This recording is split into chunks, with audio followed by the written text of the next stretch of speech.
ರಾಜ್ಯದಲ್ಲಿ ಸಿದ್ದರಾಮಯ್ಯನವರು ಮುಖ್ಯಮಂತ್ರಿಯಾಗಿ ಇರುವವರೆಗೆ ಮಾತ್ರ ಸರ್ಕಾರ ಸೇಫ್. ಒಂದು ವೇಳೆ ಮುಖ್ಯಮಂತ್ರಿ ಸ್ಥಾನದಿಂದ ಸಿದ್ದರಾಮಯ್ಯನವರನ್ನು ಕಾಂಗ್ರೆಸ್ ಕೆಳಗಿಳಿಸ್ತಕ್ಕಂಥ ಪ್ರಯತ್ನವನ್ನು ಮಾಡಿದರೆ ಆ ಸಂದರ್ಭದಲ್ಲಿ ಸರ್ಕಾರವನ್ನು ಖಚಿತವಾಗಿ ನಾವು ಬೀಳಿಸ್ತೀವಿ ಅಂತಕ್ಕಂಥ ಒಂದು ಆಪರೇಷನ್ ಕಮಲದ ಸುಳಿವನ್ನು ಕೊಡೋದ್ರ ಮೂಲಕ ಬಿಜೆಪಿಯ ಒಬ್ಬ ನಾಯಕ ಇದೀಗ ತೀವ್ರ ಚರ್ಚೆಗೆ ಕಾರಣವಾಗಿದ್ದಾರೆ. ಇದುವರೆಗೂ ಕೂಡ ಅನೇಕ ಬಿಜೆಪಿ ಹಾಗೂ JDSನ ನಾಯಕರು ಬಹುದೊಡ್ಡ ಮಟ್ಟದ ಆಪರೇಷನ್ ಕಮಲ ರಾಜ್ಯದಲ್ಲಿ ನಡೆಯುತ್ತೆ ಅಂತಕ್ಕಂಥ ಮಾತನ್ನು ಹಿಂದೆ ಮುಂದೆ ಮಾತಾಡ್ತಿದ್ರು ಕೂಡ ಇದೀಗ ಉತ್ತರ ಕರ್ನಾಟಕ ಭಾಗದ ಅತ್ಯಂತ ಪ್ರಭಾವಿ ಬಿಜೆಪಿಯ ಮುಖಂಡನೊಬ್ಬ ನೇರವಾಗಿ ಆಪರೇಷನ್ ಕಮಲದ ಸುಳಿವನ್ನು ಕೊಡೋದ್ರ ಮೂಲಕ ರಾಜ್ಯ ರಾಜಕಾರಣದಲ್ಲಿ ಸಂಚಲನವನ್ನು ಉಂಟು ಮಾಡಿದ್ದಾರೆ. ನಾವು ಸಿದ್ದರಾಮಯ್ಯ ರಾಜ್ಯದಲ್ಲಿ ಮುಖ್ಯಮಂತ್ರಿ ಆಗಿರೋ ಕಾರಣಕ್ಕೆ ನಾವು ಯಾವುದೇ ಕಾರಣಕ್ಕೂ ಆಪರೇಷನ್ ಕಮಲಕ್ಕೆ ಕೈ ಹಾಕಿಲ್ಲ. ಒಂದು ವೇಳೆ ಸಿದ್ದರಾಮಯ್ಯನವರನ್ನು ಮುಖ್ಯಮಂತ್ರಿ ಸ್ಥಾನದಿಂದ ಕೆಳಗಿಳಿಸ್ತಕ್ಕಂಥ ಪ್ರಯತ್ನಕ್ಕೆ ಕಾಂಗ್ರೆಸ್ ಕೈ ಹಾಕಿದ್ದೆ ಆದರೆ ಆ ಸಂದರ್ಭದಲ್ಲಿ ನಾವು ಬಹುದೊಡ್ಡ ಮಟ್ಟದ ಆಪರೇಷನ್ ಕಮಲಕ್ಕೆ ಕೈ ಹಾಕೋದ್ರ ಮೂಲಕ ರಾಜ್ಯದ ಕಾಂಗ್ರೆಸ್ ಸರ್ಕಾರವನ್ನು ಪತನಗೊಳಿಸಿ ಬಿಜೆಪಿ ಸರ್ಕಾರವನ್ನು ಅಸ್ತಿತ್ವಕ್ಕೆ ತರ್ತೀವಿ ಅಂತಕ್ಕಂಥ ಒಂದು ಬಹುದೊಡ್ಡ ಬಾಂಬನ್ನು ಸಿಡಿಸೋದ್ರ ಮೂಲಕ ಇದೀಗ ಅತ್ಯಂತ ಅಚ್ಚರಿಗೆ ಈ ಒಬ್ಬ ನಾಯಕ ಕಾರಣ ಆಗಿದ್ದಾರೆ. ಬನ್ನಿ ಸ್ನೇಹಿತರೆ, ರಾಜ್ಯ ಸರ್ಕಾರದ ಭವಿಷ್ಯದ ಕುರಿತು ಈ ಮಾತುಗಳನ್ನು ಆಡಿರ್ತಕ್ಕಂಥ ಆ ಪ್ರಭಾವಿ ಮುಖಂಡನಾದರೂ ಯಾರು, ಅವರು ಏನೆಲ್ಲ ಮಾತುಗಳನ್ನು ಆಡಿದ್ದಾರೆ ತಿಳ್ಕೊಂಡು ಬರೋಣ. ಅದಕ್ಕಿಂತ ಮುಂಚೆ ನೀವು ನನ್ನ ಇಟ್ಗೆ ಮತ್ತು ಯೂಟ್ಯೂಬ್ ಚಾನಲ್ಗೆ ಸಬ್ಸ್ಕ್ರೈಬ್ ಮಾಡ್ಕೊಂಡಿಲ್ಲ ಅಂದರೆ ದಯವಿಟ್ಟು ಸಬ್ಸ್ಕ್ರೈಬ್ ಮಾಡಿಕೊಂಡು ಬೆಲ್ ಬಟನ್ನ ಕ್ಲಿಕ್ ಮಾಡಿ. ನಾನು ಕೊಡ್ತಕ್ಕಂಥ ಮಾಹಿತಿ ನಿಮ್ಗೆ ಇಷ್ಟ ಆಗಿದ್ದರೆ ಈ ವಿಡಿಯೋಗೆ ಲೈಕ್ ಮಾಡಿ, ಶೇರ್ ಮಾಡಿ, ಕಮೆಂಟ್ ಮಾಡಿ.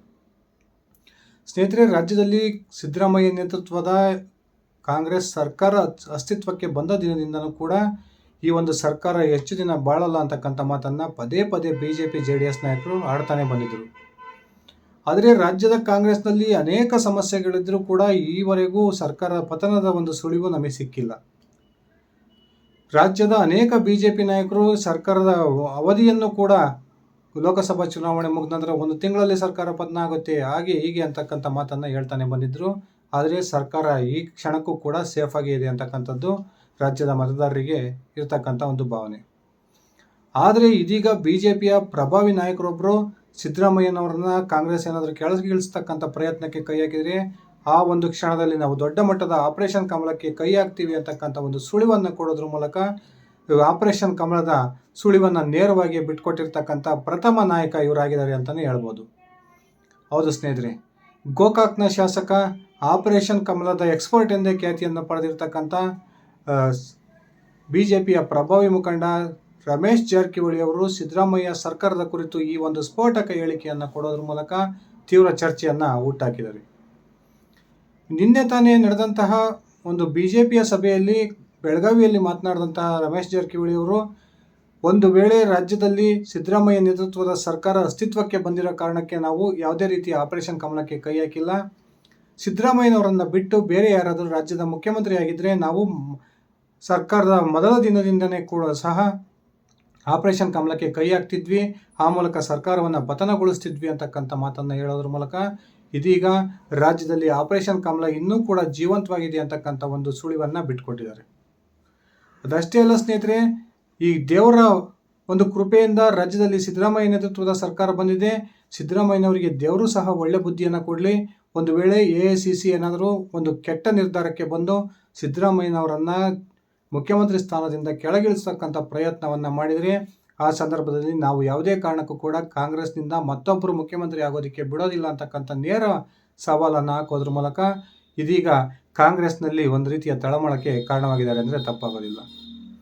ಈಗಾಗಲೇ 2018ರಲ್ಲಿ ರಾಜ್ಯದಲ್ಲಿ ಅಸ್ತಿತ್ವಕ್ಕೆ ಬಂದಿದ್ದಂತಹ ಕುಮಾರಸ್ವಾಮಿ ನೇತೃತ್ವದ JDS ಮತ್ತು ಕಾಂಗ್ರೆಸ್ ಸಮ್ಮಿಶ್ರ ಸರ್ಕಾರಕ್ಕೆ ಪತನಕ್ಕೆ ಪ್ರಮುಖ ಕಾರಣವಾಗಿದ್ದಂಥವರು ಇದೇ ರಮೇಶ್ ಜಾರಕಿಹೊಳಿ ಅನ್ನೋದು ನಮಗೆಲ್ಲ ನೆನಪಿದೆ. ಈ ಬಾರಿಯೂ ಕೂಡ ರಮೇಶ್ ಜಾರಕಿಹೊಳಿ ಅವರು ನೀಡಿರ್ತಕ್ಕಂಥ ಈ ಹೇಳಿಕೆ ರಾಜ್ಯ ರಾಜಕಾರಣದಲ್ಲಿ ಅತ್ಯಂತ ಮಹತ್ವವನ್ನು ಪಡೆದಿದ್ದು ರಾಜ್ಯ ಬಿಜೆಪಿ ನಾಯಕರು ಆಪರೇಷನ್ ಕಮಲಕ್ಕೆ ಏನಾದರೂ ಕೈ ಹಾಕಿದ್ದಾರೆ ಅಂತಕ್ಕಂಥ ಒಂದು ಮಾತುಗಳು ಈಗಾಗಲೇ ಕೇಳಿ ಬರ್ತಾ ಇದ್ದಾವೆ.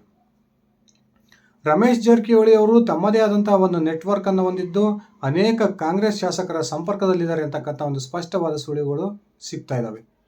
ಆದರೆ ರಮೇಶ್ ಜಾರಕಿಹೊಳಿ ಮತ್ತು ಸಿದ್ದರಾಮಯ್ಯನ ನಡುವಿನ ಸಂಬಂಧ ಅತ್ಯಂತ ಉತ್ತಮವಾಗಿದ್ದು ಸಿದ್ದರಾಮಯ್ಯನವರು ಎಲ್ಲಿವರೆಗೂ ಕೂಡ ಕಾಂಗ್ರೆಸ್ ಸರ್ಕಾರದ ನೇತೃತ್ವವನ್ನು ವಹಿಸಿ ರಾಜ್ಯದ ಮುಖ್ಯಮಂತ್ರಿಯಾಗಿ ಮುಂದುವರಿತಾರೋ ಅಲ್ಲೇವರೆಗೂ ಕೂಡ ಕಾಂಗ್ರೆಸ್ ಸರ್ಕಾರ ಸೇಫ್ ಆಗಿರುತ್ತೆ ಅಂತಕ್ಕಂಥ ಒಂದು ಎಚ್ಚರಿಕೆಯನ್ನು AICCಗೂ ಕೂಡ ರವಾನಿಸಿದಂತೆ ಕಂಡು ಬರ್ತಾ ಇದೆ. ಈಗಾಗಲೇ ಏನು ರಾಜ್ಯದ ಕಾಂಗ್ರೆಸ್ ಸರ್ಕಾರದಲ್ಲಿ ಅನೇಕ ತಳಮಳಗಳಿದ್ದು ಮುಖ್ಯಮಂತ್ರಿ ಆಗಬೇಕು ಅಂತಕ್ಕಂಥ ಕನಸನ್ನು ಹೊಂದಿರತಕ್ಕಂಥ ಡಿ ಕೆ ಶಿವಕುಮಾರ್ ಸಿದ್ದರಾಮಯ್ಯನವರನ್ನ ಕುರ್ಚಿಯಿಂದ ಕೆಳಗಿಳಿಸ್ತಕ್ಕಂಥ ಪ್ರಯತ್ನಕ್ಕೆ ಕೈ ಹಾಕಿದ್ದಾರೆ. ಡಿ ಕೆ ಶಿವಕುಮಾರ್ ಅವರೊಂದಿಗೆ ನೇರವಾಗಿ ವೈರತ್ವವನ್ನು ಹೊಂದಿರತಕ್ಕಂಥ ರಮೇಶ್ ಜಾರಕಿಹೊಳಿ ಅವರು ನಿನ್ನೆ ಕೊಟ್ಟಿರ್ತಕ್ಕಂಥ ಈ ಹೇಳಿಕೆ ಕಾಂಗ್ರೆಸ್ನಲ್ಲಿ ಒಂದು ರೀತಿಯ ಆತಂಕಕ್ಕೆ ಕಾರಣವಾಗಿದೆ ಅಂತಕ್ಕಂಥ ಮಾತುಗಳು ಕೂಡ ಕೇಳಿ ಬರ್ತಾ ಇದ್ದಾವೆ. ಯಾವುದೇ ಕಾರಣಕ್ಕೂ ರಾಜ್ಯದಲ್ಲಿ ಡಿ ಕೆ ಶಿವಕುಮಾರ್ ಮುಖ್ಯಮಂತ್ರಿ ಆಗಬಾರ್ದು ಅಂತಕ್ಕಂಥದ್ದು ಜಾರಕಿಹೊಳಿ ಬ್ರದರ್ಸ್ ಅವರ ಒಂದು ನಿಲುವಾಗಿದೆ.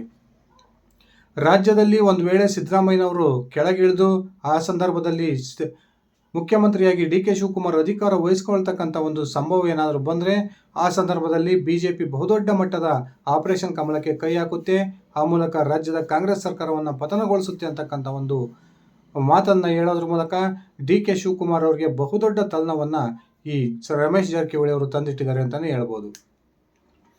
ಈಗಾಗಲೇ ಲೋಕಸಭಾ ಚುನಾವಣೆಯ ಹೀನಾಯ ಸೋಲಿನಿಂದ ಕಂಗೆಟ್ಟಿರ್ತಕ್ಕಂಥ ಡಿ ಕೆ ಶಿವಕುಮಾರ್ ಇದೀಗ ಒಕ್ಕಲಿಗ ಸಮುದಾಯ ತಮ್ಮ ನಾಯಕತ್ವದಿಂದ ದೂರವಾಗಿದೆ.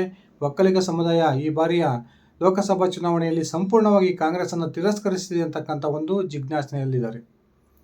ಇದೇ ಸಂದರ್ಭದಲ್ಲಿ ಮತ್ತೊಮ್ಮೆ ಮುಖ್ಯಮಂತ್ರಿ ಆಗಬೇಕು ಅಂತಕ್ಕಂಥ ಕನಸನ್ನು ಇಟ್ಕೊಂಡು ಆ ನಿಟ್ಟಿನಲ್ಲಿ ಪ್ರಯತ್ನವನ್ನು ಕೂಡ ಮಾಡ್ತಾ ಇರ್ತಕ್ಕಂಥ ಡಿ ಕೆ ಶಿವಕುಮಾರ್ಗೆ ಈ ರಮೇಶ್ ಜಾರಕಿಹೊಳಿ ಅವರು ಕೊಟ್ಟಿರ್ತಕ್ಕಂಥ ಈ ಒಂದು ಹೇಳಿಕೆ ಅತ್ಯಂತ ದೊಡ್ಡ ಆಘಾತವನ್ನು ತಂದಿದೆ ಅಂತಲೇ ಹೇಳ್ಬೋದು. ರಮೇಶ್ ಜಾರಕಿಹೊಳಿ ಆಗಿರ್ಬೋದು, ಸತೀಶ್ ಜಾರಕಿಹೊಳಿ ಆಗಿರ್ಬೋದು, ಉತ್ತರ ಕರ್ನಾಟಕ ಭಾಗದ ಅನೇಕ ಶಾಸಕರನ್ನು ತಮ್ಮ ಹಿಡಿತದಲ್ಲಿ ಇಟ್ಕೊಂಡಿರ್ತಕ್ಕಂಥದ್ದು ನಮಗೆಲ್ಲ ಗೊತ್ತೇ ಇದೆ. ಆದರೆ ಯಾವುದೇ ಒಂದು ರೀತಿಯ ಆಪರೇಷನ್ ಕಮಲಕ್ಕೆ ಪ್ರಯತ್ನವನ್ನು ಕೂಡ ನಾವು ಇವತ್ತವರೆಗೂ ಮಾಡಿಲ್ಲ ಅಂತಕ್ಕಂಥ ಹೇಳಿಕೆಯನ್ನು ರಮೇಶ್ ಜಾರಕಿಹೊಳಿ ಅವರು ಕೊಡೋದ್ರ ಮೂಲಕ ಮುಂದಿನ ದಿನಗಳಲ್ಲಿ ಆಪರೇಷನ್ ಕಮಲಕ್ಕೆ ನಾವು ಕೈ ಹಾಕ್ತೀವಿ, ಆ ಮೂಲಕ ಕಾಂಗ್ರೆಸ್ನ ಸರ್ಕಾರವನ್ನು ಪತನಗೊಳಿಸ್ತೀವಿ ಅಂತಕ್ಕಂಥ ಒಂದು ಸ್ಪಷ್ಟ ಸುಳಿವನ್ನು ನೀಡಿದ್ದಾರೆ. ಈಗಾಗಲೇ ಕಾಂಗ್ರೆಸ್ನಲ್ಲಿ ಬಣ ರಾಜಕಾರಣವಿದ್ದು ಮುಖ್ಯಮಂತ್ರಿ ಸಿದ್ದರಾಮಯ್ಯನವರ ಬಣದ ಅನೇಕ ಪ್ರಮುಖ ಸಚಿವರೇ ಈಗಾಗಲೇ ಉಪಮುಖ್ಯಮಂತ್ರಿ ಸ್ಥಾನದ ಹುದ್ದೆಯನ್ನು ಮತ್ತೆ ಒಂದು 3-4 ಹುದ್ದೆಯನ್ನು ಸೃಷ್ಟಿ ಮಾಡಬೇಕು, ಆ ಮೂಲಕ ಸಮುದಾಯವಾರು ಉಪಮುಖ್ಯಮಂತ್ರಿ ಹುದ್ದೆಯನ್ನು ಕೊಡಬೇಕು ಅಂತಕ್ಕಂಥ ಬೇಡಿಕೆಯನ್ನು ಈಗಾಗಲೇ AICC ಮುಂದೆ ಇಡ್ತಿರ್ತಕ್ಕಂಥದ್ದು ನಮಗೆಲ್ಲ ಗೊತ್ತೇ ಇದೆ. ಅದರಲ್ಲೂ ಕೂಡ ಪ್ರಮುಖವಾಗಿ ಸಿದ್ದರಾಮಯ್ಯ ಬಣದಲ್ಲಿ ಗುರುತಿಸಿಕೊಂಡಿರ್ತಕ್ಕಂಥ ಜಮೀರ್ ಅಹಮದ್ ಅವರು ಇರ್ಬೋದು, ಸತೀಶ್ ಜಾರಕಿಹೊಳಿ ಅವರು ಇರ್ಬೋದು, KN ರಾಜಣ್ಣ, ಹಾಗೆಯೇ ಲಿಂಗಾಯತ ಸಮುದಾಯಕ್ಕೆ ಸೇರಿದ MB ಪಾಟೀಲ್ ಈಗಾಗಲೇ ರಾಜ್ಯದ ಉಪಮುಖ್ಯಮಂತ್ರಿ ಆಗಬೇಕು ಅಂತಕ್ಕಂಥ ಬಹುದೊಡ್ಡ ಕನಸನ್ನು ಇಟ್ಕೊಂಡು AICC ಮೇಲೆ ಒತ್ತಡ ಆಗ್ತಾ ಇರ್ತಕ್ಕಂಥದ್ದು. ಒಂದು ವೇಳೆ ಈ ನಾಯಕರ ಒತ್ತಡಕ್ಕೆ AICC ಮಣಿಯದೇ ಹೋದರೆ ಆ ಒಂದು ಸಂದರ್ಭದಲ್ಲಿ ರಾಜ್ಯದಲ್ಲಿ ಬಹುದೊಡ್ಡ ಮಟ್ಟದ ಆಪರೇಷನ್ ಕಮಲ ಆಗುತ್ತೆ ಅಂತಕ್ಕಂಥ ಒಂದು ಸ್ಪಷ್ಟ ಸುಳಿವು ಕೂಡ ಈಗ ಸಿಗ್ತಾ ಇದೆ. ಸತೀಶ್ ಜಾರಕಿಹೊಳಿ ಈ ಹಿಂದೆನೇ ಕಾಂಗ್ರೆಸ್ನ ವಿರುದ್ಧ ಬಂಡಾಯ ಎದ್ದಿದ್ದು ನಮಗೆಲ್ಲ ಗೊತ್ತೇ ಇದೆ. ಸುಮಾರು 40ಕ್ಕೂ ಹೆಚ್ಚು ಶಾಸಕರನ್ನು ಕರೆದುಕೊಂಡು ಮೈಸೂರಿನ ಪ್ರವಾಸಕ್ಕೆ ಹೋಗ್ತಕ್ಕಂಥ ತಯಾರಿಯಲ್ಲಿದ್ದರು.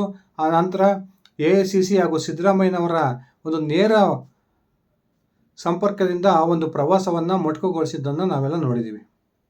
ಅದೇ ಸಂದರ್ಭದಲ್ಲಿ ಸತೀಶ್ ಜಾರಕಿಹೊಳಿ ಒಂದು ಮಾತನ್ನು ಹೇಳಿದರು, ನಾನು AICCಯ ನಾಯಕರು ಕೊಟ್ಟಿರ್ತಕ್ಕಂಥ ಭರವಸೆಯ ಪ್ರಕಾರನೇ ಲೋಕಸಭಾ ಚುನಾವಣೆಯವರೆಗೂ ನಾನು ಕಾಯ್ತೇನೆ.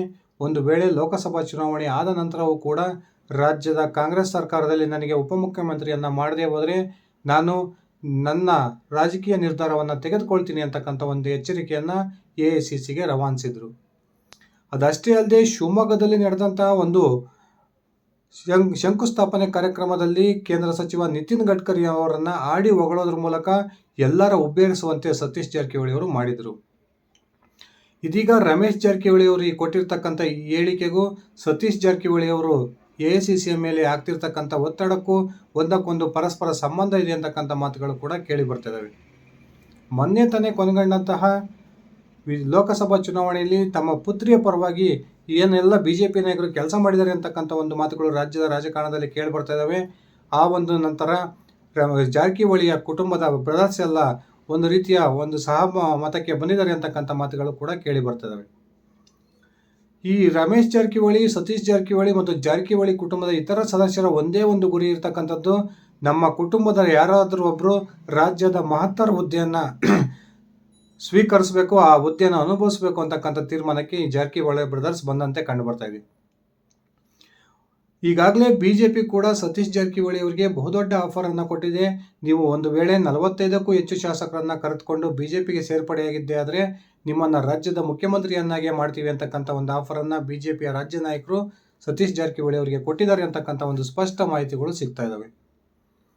ರಾಜ್ಯದ ರಾಜಕಾರಣದಲ್ಲಿ ಶೀಘ್ರದಲ್ಲಿಯೇ ಬಹುದೊಡ್ಡ ಒಂದು ಸ್ಫೋಟ ಆಗುತ್ತೆ ಅಂತಕ್ಕಂಥ ಮಾತುಗಳು ಕೇಳಿ ಬರ್ತಿದ್ದು, ಶೀಘ್ರದಲ್ಲಿಯೇ ಕಾಂಗ್ರೆಸ್ನಲ್ಲಿ ಬಹುದೊಡ್ಡ ತಲ್ಲಣ ಉಂಟಾಗುತ್ತೆ ಅಂತಕ್ಕಂಥ ಒಂದು ಸ್ಪಷ್ಟ ಸುಳಿವು ಕೂಡ ಸಿಗ್ತಾ ಇದೆ. ಈಗಾಗಲೇ ಉಪಮುಖ್ಯಮಂತ್ರಿ ಸ್ಥಾನದ ಕುರಿತು ಕಾಂಗ್ರೆಸ್ನ ಅನೇಕ ಹಿರಿಯ ಸಚಿವರೇ ಬಹಿರಂಗ ಹೇಳಿಕೆಗಳನ್ನು ಕೊಡ್ತಾ ಇದ್ದು, ಕಾಂಗ್ರೆಸ್ಗೆ ಒಂದು ರೀತಿಯ ಇರಿಸುಮುರುಸು ಉಂಟಾಗಿದೆ ಅಂತಲೇ ಹೇಳ್ಬೋದು. ಸ್ನೇಹಿತರೆ, ರಮೇಶ್ ಜಾರಕಿಹೊಳಿಯವರ ಈ ಸ್ಫೋಟಕ ಹೇಳಿಕೆಯ ಕುರಿತು ನಿಮ್ಮ ವೈಯಕ್ತಿಕ ಅಭಿಪ್ರಾಯ ಏನಿದೆ ದಯವಿಟ್ಟು ಕಮೆಂಟ್ ಮಾಡಿ ತಿಳಿಸಿ. ಇದಿಷ್ಟಾಗಿತ್ತು ಇವತ್ತಿನ ನನ್ನ ಈ ವಿಡಿಯೋ. ನಾನು ಕೊಟ್ಟಿರ್ತಕ್ಕಂಥ ಮಾಹಿತಿ ನಿಮ್ಗೆ ಇಷ್ಟ ಆಗಿದ್ರೆ ಈ ವಿಡಿಯೋಗೆ ಲೈಕ್ ಮಾಡಿ, ಶೇರ್ ಮಾಡಿ, ಕಮೆಂಟ್ ಮಾಡಿ. ನೀವಿನ್ನು ನನ್ನ ಇಟ್ಕೆ ಹೇಮಂತ್ ಯೂಟ್ಯೂಬ್ ಚಾನಲ್ಗೆ ಸಬ್ಸ್ಕ್ರೈಬ್ ಮಾಡ್ಕೊಂಡಿಲ್ಲ ಅಂದರೆ ದಯವಿಟ್ಟು ಸಬ್ಸ್ಕ್ರೈಬ್ ಮಾಡಿಕೊಂಡು ಬೆಲ್ ಬಟನನ್ನು ಕ್ಲಿಕ್ ಮಾಡಿ. ಧನ್ಯವಾದಗಳು ಸ್ನೇಹಿತರೆ, ಶುಭ ದಿನ.